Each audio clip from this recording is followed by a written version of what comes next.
All right, now I'm ready to start here. All right, can everybody hear me? I hope, I think, now that I turn on the mic, right? All right, let's see, 2570. Okay, now I want to go over a couple things with you guys. Um, First is that we're going to make sure that we're covering the right section, right? We're going to cover 2-4, and that is, it's a big heavy hitter. I mean, this one's a big deal. And I don't want to make it sound like you can't understand it, by the way. I mean, I'm just trying to say, I need your attention. It's not the easiest thing if you're doing it all alone. I mean, there's a lot of assumptions that are made that are false in this category of learning. So I need to have you pay attention. All right, so we're covering 2-4, and it's called It Works Like Magic. All right, so let's take a look at the book first before we do anything else. Let me go ahead and address that. I need you to really, all right, get this. And this is on page 192 of your book. All right, so turn to that page. I will be referring to this page quite often when doing necessary evaluations. So let's go ahead and take a look at that. So what we're looking at is dimensional analysis, is the concept of what we're doing. And when we talk about dimensional analysis, it is about converting from one system of measure to another. Now, what does that mean? Like, well, when we talk about one system, when we look at our customary system, it's called the English system or customary system. And here you have it. It's what you're most equivalent or what you're most used to. Like if I said, how tall are you? You would say I'm 5 feet 3 inches or whatever you are. I'm like 5'10", right? So you would go ahead and you would indicate how tall you are, but that is the English system that we're so accustomed to knowing. Whereas in Europe, they would use things like I am 5 meters tall or whatever they are. I don't know how that works exactly because we'd have to do the conversion, and that is length.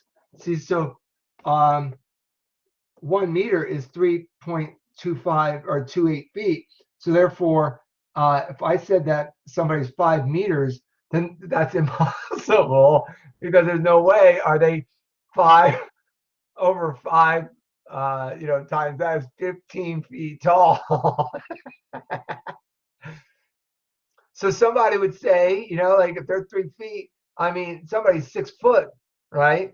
Over 6 foot would say, if they said 2 meters tall, then they are like really super tall. They're like a basketball player. So most people in Europe probably say I'm like 1.5 meters tall or something, and that's not unrealistic, right? Or 1.7, because the thing is that you would have to do the conversion to figure out exactly. If I said I was 5.3 feet tall and I was wanting to turn it into meters to find out how I would say it in Europe, then I would go ahead and have to do the conversion. And that's what all this is about. Like temperature, right? You have Fahrenheit, which is what we here in America measure our temperature in. Right now, I would never want to live in Texas right now or live in anywhere in the northern, half of this country. I am so happy we live in Florida. We're dealing with such beautiful weather here, and then the rest of the world's freezing cold. It seems like every single state is really freezing. Well, we measure our temperatures in Fahrenheit, whereas in Europe, again, they deal with their temperatures in Celsius. Now, if we weren't so stubborn in this country, we would all go to the metric system. The metric system is by far way, way easier than dealing with the customary system / English method. Now, the English method, there's so much information that we have to remember. All right. And this is only but a fraction of it. Only but a fraction of it. All right. And it's 2570. So anyway, we look at that as an annoyance, but America is, like I said, so stubborn. There was a push to go to metric system back, I think it was in the 60s or in the 40s or something like that. It was way back when. There's a big push to try to get away from the English system that we deal with, where every single road sign is written in miles per hour. Or when we travel and everything else, it's miles. Whereas in everywhere else, it's kilometers.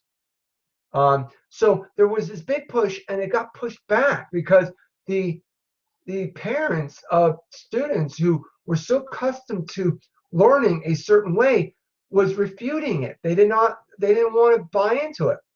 And so we couldn't change our country. I mean, there was a big push against it, and there was no reason for the pushback, but other than ignorance. So now we're stuck with the English system embedded into our customs and our habits and everything else we have that going on because we refuse to change here in America. We're one of, I think, 3 or 4 countries that are the only ones using this method of evaluating length, weight, time. Time is not going to change. That doesn't change. But and then you have liquid. So we're the only ones that are dealing with this kind of chaos. Now, if we have to then be tortured, and if I wanted to go from, let's say, inches to miles, then I'd have to do a big, huge conversion factor. All right. So a lot going on here. Okay. I mean, I'm just telling you. I gave you the rundown. Now it's just a matter of you guys also recording the fact that 1 mile is also 1,760 yards. And for time, 1 hour is 3,600 seconds. All right. Big things there. And then let's go ahead and take a look at doing some of these conversions. Now, we do use what's called a conversion factor. When we go ahead and look at this page, each of these right here, like this one right here, could be written as a factor. So let's take 12 inches and 1 foot, or equals 1 foot. We can write that as 12 inches equals 1 foot, or 1 foot equals 12 inches. You can write it either way. Okay, that's to indicate just the conversion factors that are used for this fact. All right, so it's the way you write it. Now that is important to understand, and that's what they're trying to tell you down here, that these are equivalent. They're both equal to 1. Okay, so when we call a fraction this type of conversion factor, all right, we can multiply it against the measurement to do the conversion. All right, we do conversion based off of that right there. It won't change based off of being one or the other. Okay, just so you know, you don't change the value. So this whole concept of using a conversion factor is utilized in this concept, utilized in this process that I'm going to go through with you. Okay, now I'm going to move away from the book, all right, because I have to do quite a few different things with you. Okay, so I'm going to use my book, and I'm going to use Alex as a means to help you understand this.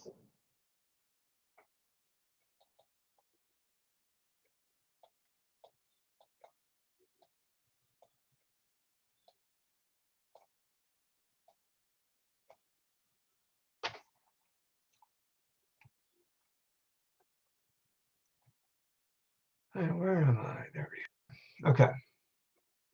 Now, A boy weighs 77 pounds. How much does he weigh in kilograms? All right. Use the following conversion.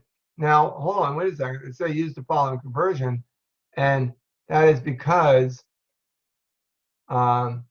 they give you this. Look at that. They give you that. So I'm going to write that down. All right. I'm going to write that down. You write it down too. So 1 kilogram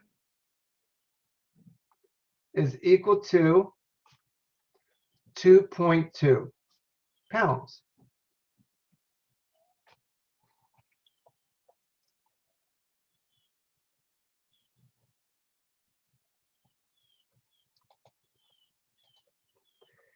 Now, I wrote this down as I asked you to. Now, what the first step you do, I'm going to go through a series of steps with you. The first step you do is you take the number that they're asking you to convert and put it over 1.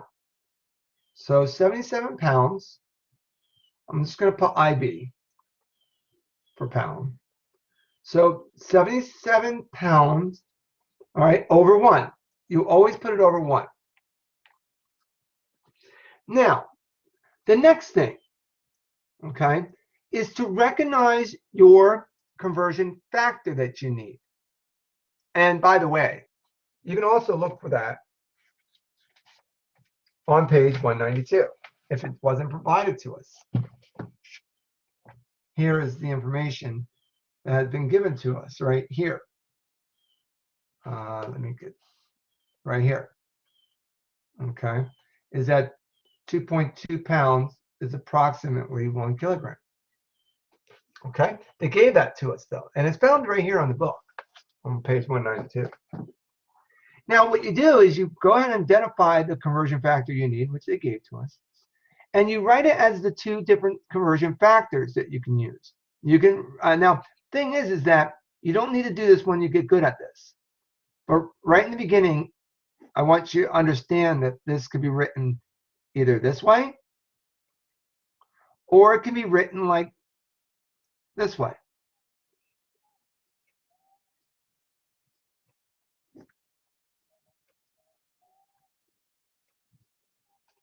It can be written either way.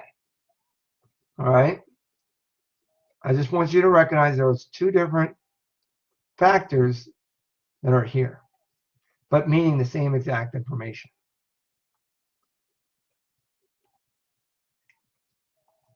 Now, the one you choose, because you only choose one of these, you don't use both of them, but the one you choose has to be where the I, or the, I don't know, it's the LB, but the LB for the pounds is diagonal. I don't care about the numbers. I care about the letters right now. But I care that LB is diagonal from each other because I want to do this. Now, based off of the 2 conversion factors that you wrote that were part of the conversion fact, right? This is factors where this is the fact. You're going to choose the one that has the pounds in the denominator, which is in this case right here. All right. So that means I'm going to associate the 2.2 here on the denominator and the 1 for the kilograms on the top. Now, whenever it's where I say whenever the number 1s, because you can always locate the 1s are consistent. Whenever the 1s are diagonal, you're going to divide. Diagonal divide. So in this case, we would take the 77 pounds, or not even the pounds, don't worry about the pounds anymore. But we take the 77 and we divide it by the 2.2.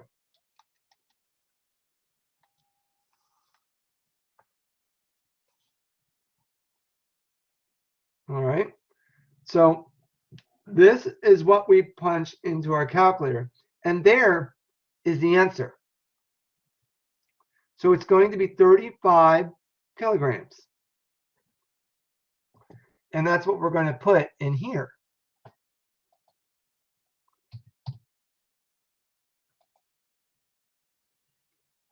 All right. So that's the setup. That's how we do this. And we're going to do it consistently like that for every single one of these types of problems, where we write the number that's given to us over 1. We identify the conversion fact that we need, recognizing mentally, if we will, the conversion factors it could be. Choose the conversion factor that's going to eliminate the letter that is presented. That's the letters that are presented in this case. It could be just a single letter, but the letters are LB. We're going to choose to keep the LBs diagonal from each other. Then that associates what numbers go where.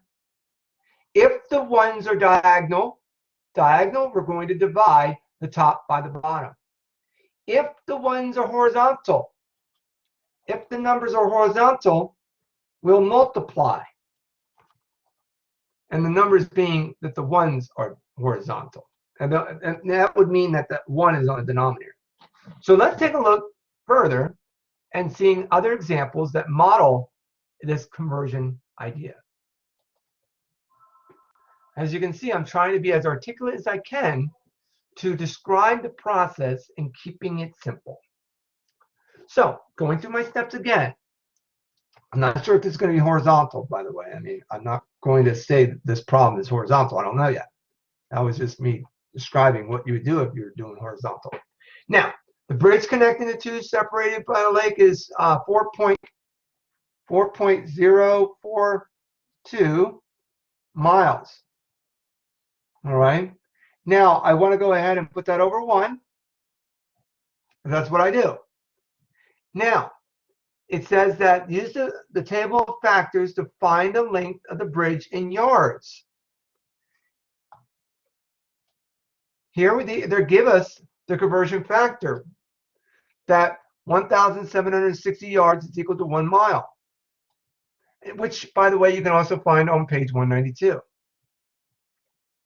So now I would take and think about it, all right, that we're dealing with miles and yards.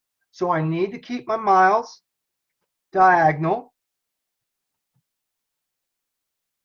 So I'm going to put yards in the top. And then 1 mile equals 1,760 yards. All right, based off of the conversion fact that was given right here. Remembering that the miles had to be diagonal from each other. That is the key thing. I don't care about the numbers, I care about the letters. So now I'm in fact horizontal. The ones are on the same horizontal line. And because it is in fact horizontal, then yes, while I scratched out horizontal multiply, it is in fact horizontal multiply.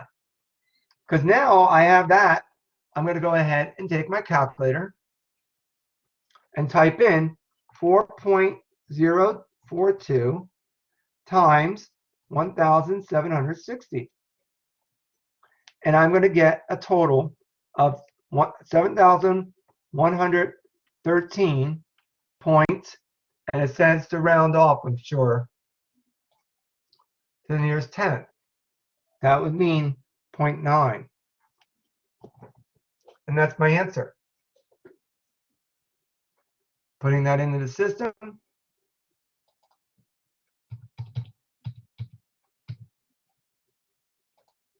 I check it.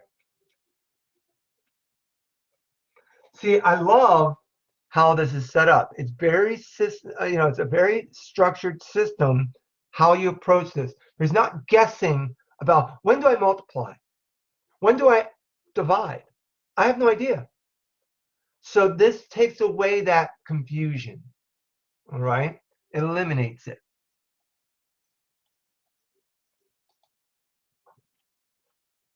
As long as you stay true to the way I'm setting it up for you. Now it says we're going to inches to feet. Well, I want to knock out the inches. So I got to keep the inches diagonal like this is, like these are. So I'm looking for the one with the inches in the denominator. The only one with inches in the denominator is this one. If I were to continue to look up, this one too. All right. But now when I go with inches, I'm trying to convert to feet. So I have 576 inches. I don't want to go to yards. So I'm looking for that there's 12 inches in 1 foot. All right, is that understood? I want the inches in the denominator, and I want to involve feet at the end here. If I chose this right here, or I should have put this one, excuse me, then I would be putting this into yards, and I don't want that. Absolutely don't want that. So I got to choose the right conversion factor. Now, because the inches are diagonal from each other, that means the ones are diagonal from each other, I'm going to diagonal divide. So diagonal divide. So I can just take my trusted old calculator and do 576 divided by 12. And then that would be my answer. Don't even need to write anything more down.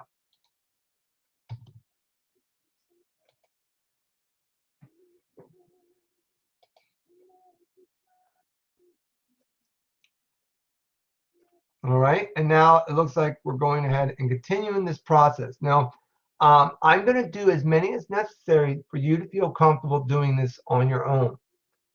But I'm not going to keep on doing it just for the sake of just doing it. I mean, I know I can do it, but it's a matter of you doing it. So thing is that if you have 9 pints, you put that over 1, you know you're going to go from pints to quarts, or cups, excuse me. So I'm looking for that, and that's right here. So therefore, I'm going to put the pints in the bottom and put 1 pint is equal to 2 cups. That means the pints are going to knock each other out, and then it's 9 times 2. That tells me I have to multiply. See, I didn't have to think about it. Now, 8 quarts, put 8 quarts over 1. Multiply that by, okay, it's gallons. So I want to put gallons on the top here and put quarts on the bottom here. That's only because they have a quarts and gallons conversion right here, that it's 4 quarts equals 1 gallon, or 1 gallon equals 4 quarts, if you will. Now the quarts will be diagonal. The ones are diagonal, so therefore I'm going to get diagonal divide. So 8 divided by 4, and I get 2. Of course, you could have done that mentally, right? I mean, but I don't care about the numbers. See, this is not about the numbers. It's about the process. I don't care if that was 1,532,000 divided by 632, right? It doesn't matter. Diagonal divide. See, that's why, I mean, I love the fact that they make it so simple, 8 divided by 4. But in practicality, that's just not the way it is. It's normally a decimal. It's not exactly the true value there. So you have to just learn. It doesn't matter what the numbers are. I don't care what the numbers are. It's just, hey, diagonal divide, boom. I just use a trusted old calculator, whatever the numbers are. Because I love it when students are like, Mr. D, did you really need to use a calculator? I mean, and they get sassy with me. It's like, do you understand that this is not about the numbers? It's about the process. And I don't care about the numbers. It's just whatever you got to do to make it work. So now, again, 4 tons over 1. All right. I need to go from tons to pounds. I know that the 1 ton is equal to 2,000 pounds. So I'm going to put the ton on the bottom, the pounds on the top, because I need to get rid of the tons. And then I'm going to go ahead and put 2,000 with the pounds and put 1 here. Ones are horizontal. That means I multiply. So multiplying, of course, it's 8,000, right? I mean,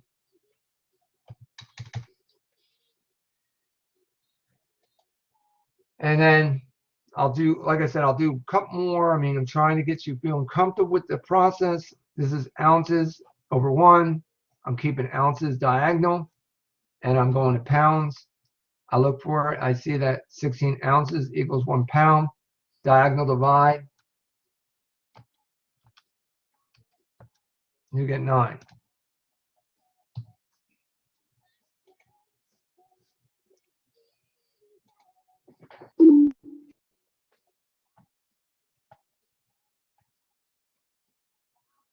Is everything okay? Can you guys hear me? I just heard a little. Okay, good, cool. All right, just heard a weird sound. Okay. I'm not going to go ahead and do this problem for you guys, unless you need me to. If you feel like you need me to do it, please let me know. Here, I mean, I can't emphasize how it's the same setup. It's 169 gallons over 1, and they say that 1 gallon equals 3.8 liters. All right. So horizontal multiply. You're getting how easy this is now? Are there any questions on it? How I'm setting this up or how I'm doing this? I mean, I cannot keep this any easier, guys.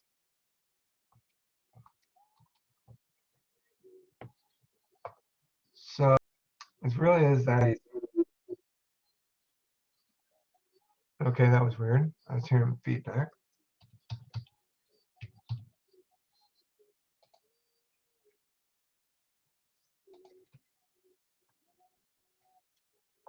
All right.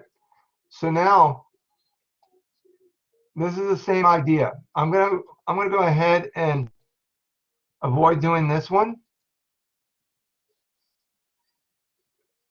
I'm not going to do this one. There's a lot of repeats in this lesson. Now here we have another concept that I need to teach you.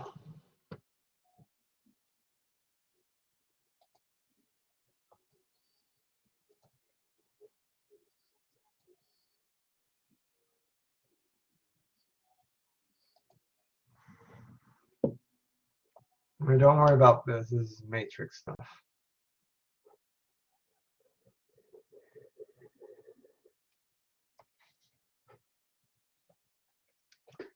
All right. Now, it said, first of all, I want you to look it up if you will, but matter of fact, I should probably do it. If you go ahead and take and do a general search, and you say King Henry, look at that. Just by putting in King Henry, look at what appears at the bottom of a general search. King Henry died drinking chocolate milk. Now, the thing is, I always say King Henry died unexpectedly or unfortunately drinking chocolate milk. Why is that? It's because if you look at the images, King Henry died unfortunately drinking produces this. It produces the metric conversion chart that you need for metric systems. That's big, all right? So now I always say King Henry died unfortunately drinking chocolate milk. Where this, okay, is the liters, grams, and then your last one is meters.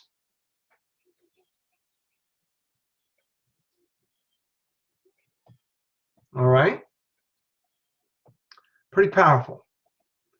Now, the way the conversion works, okay, the way the conversion works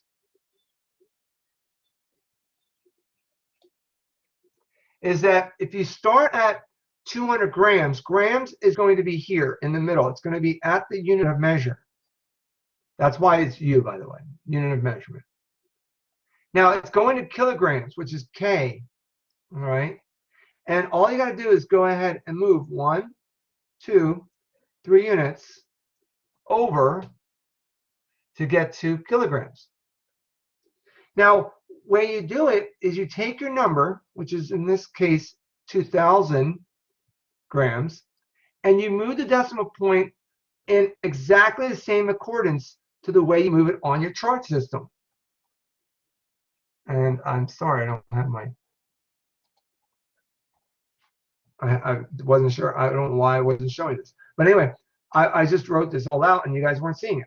But anyway, I go ahead and write that all down, and I can see that I would move it 3 units. So I would go ahead and take the number of 2,000 and move that one also 1, 2, 3 units. So then my answer is 2.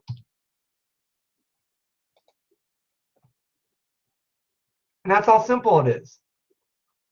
Now, you could use this conversion fact if you wanted, but lots and lots and lots of students like what I just showed right here. All right, really simple. So that's the metric system. Now, money. It seems like money seems to be always a trouble for students. All right. It says 1 Chinese yen was worth this much right here, 0.14. All right. So we're looking at 1 yen, and I'm going to say yen is 1 Y equals, and I'm going to use a dollar symbol to represent American money because we always used the dollar symbol, right? Something we're accustomed to. So on that date, how many yen was, now here we have $29.11 over 1. See, that setup is never going to change. Okay. Now I'm going to go ahead and multiply that by the conversion factor to get rid of the dollar sign and put 1 yen on top. Since it's diagonal, I'm dividing. So take 29.11 divided by 0.14.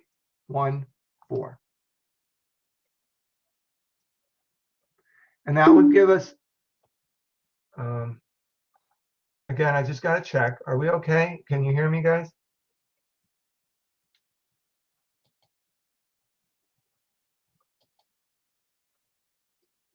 Can you hear me? Checking. Okay, good. Sorry, guys, that I'm hearing a lot of funny noises on my end, and I hate that. I'm going through a lot of material, and I don't want to go ahead and talk to myself. Sorry. Anyway, 207 point, and then we got to think about this in sense of dollars, right? So we're going to look at rounding it off to this. Even that's, so it's going to be 207.93 yen. And I'm going to put that here then.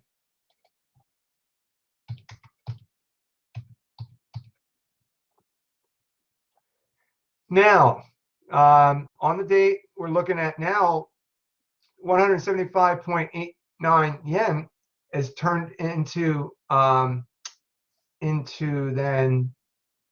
dollars. So I'm going to go ahead and do this.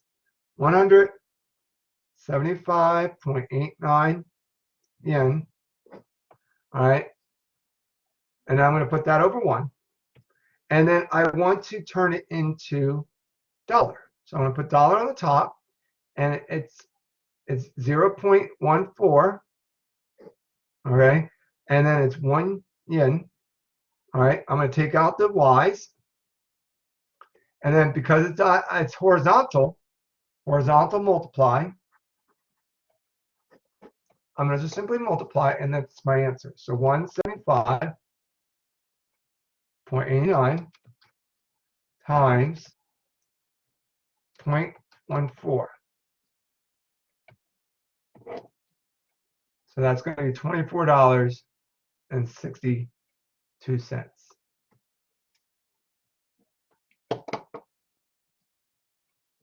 All right, so that's that.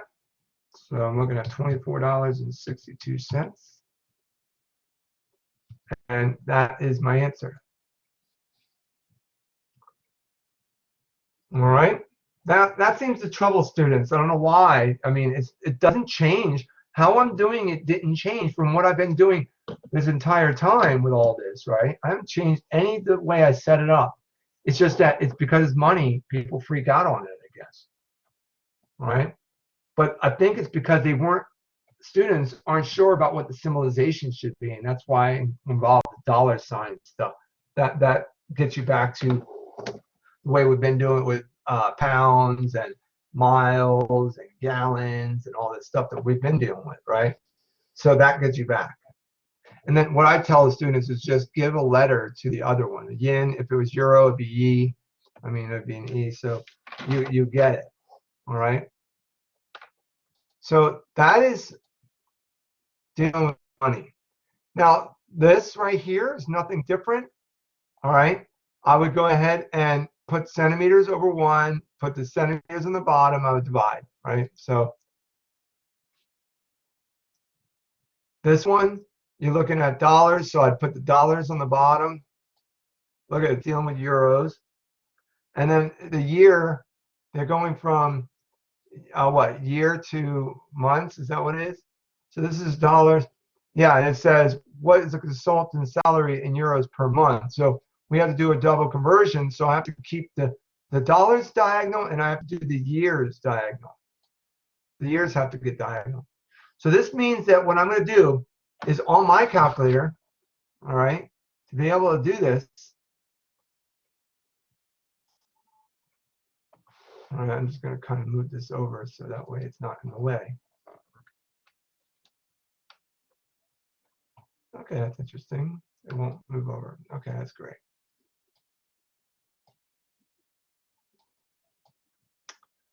All right, so what I'm going to do is, sorry guys, this is just weird.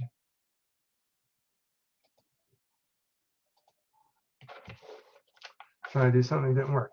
Okay, so what I'm going to do is I'm going to put on my calculator, I'm going to do whatever's on the top, which is only the 112,000. And then I'm going to go ahead, and that's because 1 times 1, I mean, that's just 1, right? And 1 times anything in itself. So I'm not going to multiply that against 1 2 times. But then I'm going to go on the bottom. I see 1, and then I see 1.09 times 12. See, that's what's all on the bottom. See, this matches what's on the screen. Okay. So now I'm going to go ahead and push equal, and then I'm going to go ahead and put in 8,562.69. And they want us to round it off, I'm sure, to the nearest hundredth. And that's correct.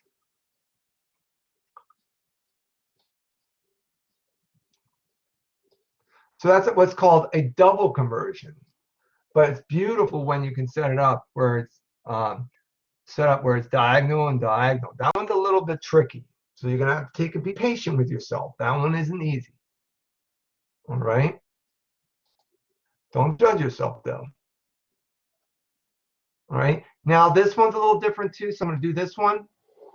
When we deal with this concept, it's about converting from 22 feet per second. And they want to know what is the speed in miles per hour. So if that's the case, they want to know miles per hour. I got to write, first of all, 22 feet over 1. And I know for a fact that 1 mile, based off of what was here, right? 1 mile is equal to 5,280 feet. So I'm going to put the feet diagonal. Oh, by the way, this is per second. I got to put that second in there. See, this is the conversion. This is the speed. So I need to have both of those this time. Now, I'm going to go ahead and put in that there's 5,280 feet so that the feet can knock each other out. And that is 1 mile. All right. Now I will get that into miles. So all I did was keep the feet diagonal. Just remember that. Now I want to get rid of the seconds and turn it into hours. That's why I gave you earlier, I told you to write it down, that 1 hour is equal to 3,600 seconds. Because now I want to put that in here. I want the seconds on the top because I want them to cancel each other. But then that's 3,600 seconds is equal to 1 hour. And if you need to know how that number came about, just there's 60 minutes in an hour and there's 60 seconds per minute. So what is 60 times 60? Hopefully you came up with this. Now I'm going to go ahead and recognize, just like I did the other one, is that I'm going to take and do a fraction and do 22 times 3,600 and then divide that by 5,280 feet, which is 15. All right. Now that is 15 miles per hour. That's what that means. Because that's what's left over. If you look at the thing, here's the miles. Here is the hours. See, so it's what's left over. See how everything else is scratched off? Nothing's left but the miles and the hours. That's what you wanted, because that's what they asked us to convert to. And then the numbers then are what's put in front of that right here. So I put 15. Now it's asking us, what's the distance traveled in 4 hours? Well, if it's 15 miles per hour, then that's really super slow, okay? But that would mean 15 times 4, that would be 60 miles in 1 hour, or 4 hours, excuse me.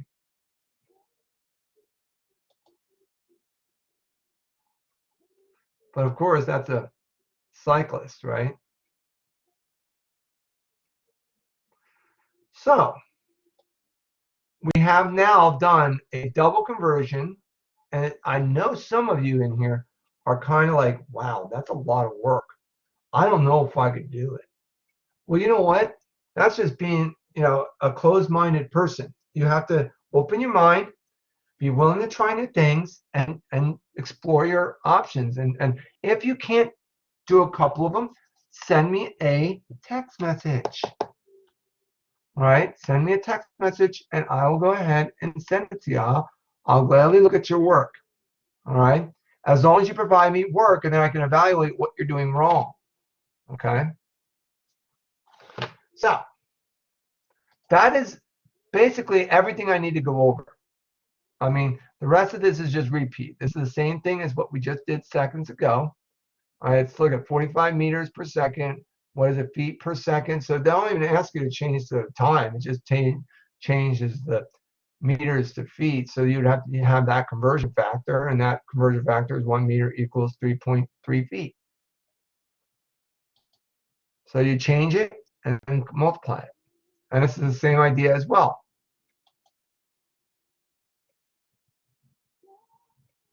We've already done something like this, similar to this. See, like I said, the rest of this is just repeat. Just more practice. All right, you're gonna have plenty of practice. Now here is something that is interesting. Okay, let me walk through this one. This is a little different.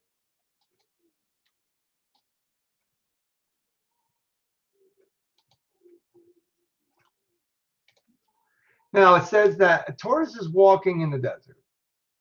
Its walk is 9.6 meters. All right, in 6 minutes. All right. It says meters per minute. Well, what the heck does that mean? Well, we got to get the 6 down to 1. That's what that means. So we're going to divide this by unique 1 by dividing by 6 over 6. Now, when we divide 6 over 6, the 6 goes into 6 one time, leaving us with 1. And then divide 6 into 9.6. So take your calculators and do 9.6 divided by 6, and you get 1.1 meters. All right, I'm just going to put M. I was going to spell it all out, but just put M, meters per minute. And that is all you have to do. Well, it seems like it would be very difficult. It's relatively easy. All you got to do is realize it's called the unit rate of something. The unit rate is when you make the denominator equal to 0. And I'm seeing that they should have maybe had a conversation about that. Yes, it's right here. Okay. It's on the top of page 199. They talk about the unit rate. The rate is a ratio that compares two quantities, right? The first two are also called unit rates because this is in the form of where the denominator equals 1. All of our conversion factors are in fact a unit rate. It's because the denominator can be expressed as 1. Now the thing is with conversion factors, as expressed earlier, you can change it where the denominator is not 1. Therefore, you can't call a unit fact a conversion fact a unit fraction or a unit rate because it could be changed into a ratio that has the denominator other than 1. So that's where this is drawn from. Okay, it's coming from page 199. Is getting it to be a unit rate, and this is nothing more than just the conversion fact that we did earlier. And likewise, this is the same thing. Okay, so I'll let you guys have a whack at that. All right, and if you need on anything else, just let me know. But are there any current questions you would like me to address while we have the whole class together?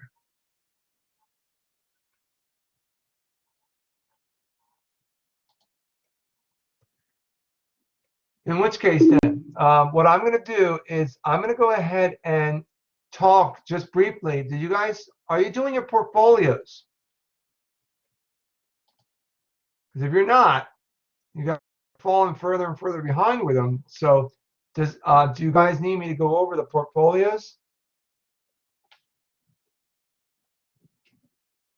All right, let's talk about the portfolios briefly. The portfolios are found in course content. Under course content, you'll see portfolios right here. Here's when all your portfolios are due. For the first 4, they're due next month on the 7th. So March 7th. All right. And then following that, April 18th for the next 4. So here are all your portfolios. You click on here to identify to what the instructions are for the portfolio. And then here's where you submit the portfolio. All right.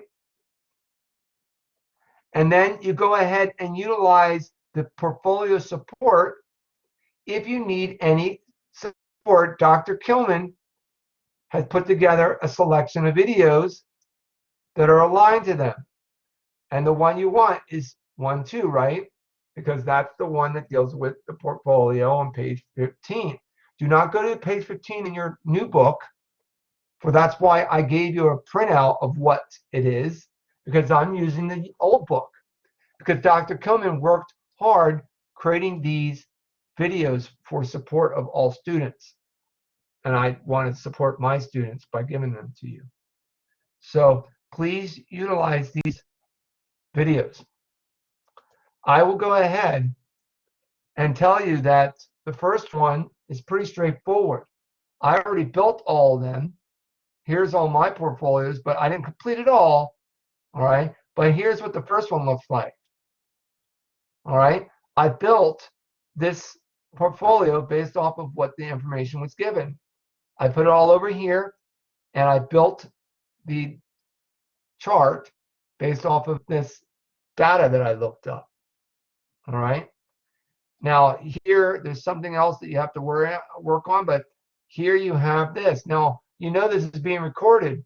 So if you want to pause this at this moment, then you want to go ahead and fast forward the recording and get to this where you can then perhaps even basically copy it. Because what happens here is I should come up in here and say, what about if I want it for 30 months? My payment should automatically change. All right. If I say I had a 5% interest rate, then my payment should automatically change. If I go ahead and take and say I want $20,000, I should automatically have that changed. Most financing runs at either 36 months, 60 months, so 3 years, 5 years, or even 72 months. Excuse me, 72 months at a rate of 5%, and that's 20,000. So anyway, you can go ahead and get a $20,000 vehicle, all right, and that's completely all financed at $322.10 per month at 72 months at 5%. Some deals like 1.9%, or some go with 1.09%. And you can see how that changes your finances. So those are portfolios, and like I said, I have them all written down or all made up. And it is very interesting. I find it cool, but you have to take and find passion in it. So I'm going to let you do that. I'm not going to give you all the answers because then that wouldn't be any fun for you. But you guys are going to have to explore that. But Dr. Kilman will help you do that. All right. Is that pretty good rundown of portfolios? I mean, how you do it? Is there any other questions on portfolios?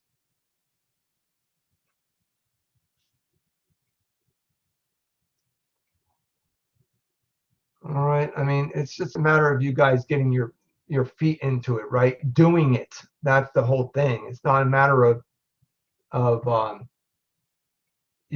me doing it for you or you getting frustrated that you have to do a portfolio. It's just do it. I mean, it's just the nature of the beast. All right. So, why is this still running? Really? That's weird. Okay. Anyway, that's strange. Okay. So, are there any other questions?